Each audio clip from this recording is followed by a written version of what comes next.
একজন প্রকৃত বন্ধু 10,000 আত্মীয় সমান হয়ে থাকে। কথাটা কি সত্য? হ্যাঁ হয়তো, কারণ একজন প্রকৃত বন্ধুই পারে তার দুঃখটা শেয়ার করে নিতে, বিপদে আপদে কাছে থাকতে। কিছু হয়নি শোনার পরেও আরে বল না কি হয়েছে, এমনটা প্রকৃত বন্ধুরাই বলে। প্রেম মানে আমি তোমাকে ছাড়া বাঁচবো না, আর বন্ধুত্ব মানে আমি থাকতে তোর কিছু হতে দিব না। ভালোবাসার জন্য কখনো নিজের বন্ধুকে মরতে দিও না, কারণ জীবনের শেষে দেখবে বন্ধুরাই সাথে রয়ে গেছে, ভালোবাসা নয়। একটা কথা মানতেই হবে, আপনার বন্ধু আছে বলেই কঠিন মুহূর্তগুলো হাসি মুখে কাটিয়ে দিতে পারছেন।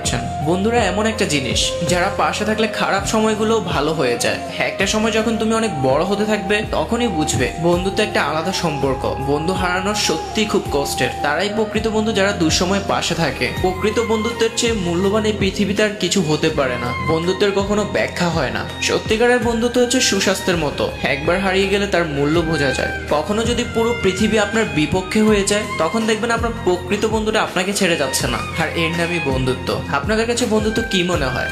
এক আত্মার দুইটি শরীর? যদি এটা মনে হয় তাহলে ইউ আর রাইট, কারণ প্রকৃত বন্ধুত্বের মধ্যে এমন একটা সম্পর্ক তৈরি হয় যেখানে দুইজনে চাওয়া পাওয়া একই রয়ে যায়। আপনি যদি কখনো অন্ধকারে হারিয়ে যান, সেখান থেকে আপনার ওই ভালো বন্ধুটা আপনাকে টেনে তুলে আনবে। আপনার খারাপ পরিস্থিতিতে আপনাকে উপরে তোলার চেষ্টা করবে। বন্ধুত্ব এমন একটা জিনিস আপনি না চাইলেও হয়তো সে বুঝতে পারে। বন্ধুত্বের মধ্যে কোনো মোহ, আবেগ, ইমোশনস এইসব কিছু থাকে না। বন্ধু হতে পারে কবিতার মতো ছোট, উপন্যাসের মতো বড়, আর এই পৃথিবীর মতো বিশালতা। সত্যিকার অর্থে তারাই এই পৃথিবীতে সুখী যাদের একজন প্রকৃত বন্ধু আছে। তাই আপনার প্রকৃত বন্ধুকে মেনশন করতে একদমই ভুলবেন না।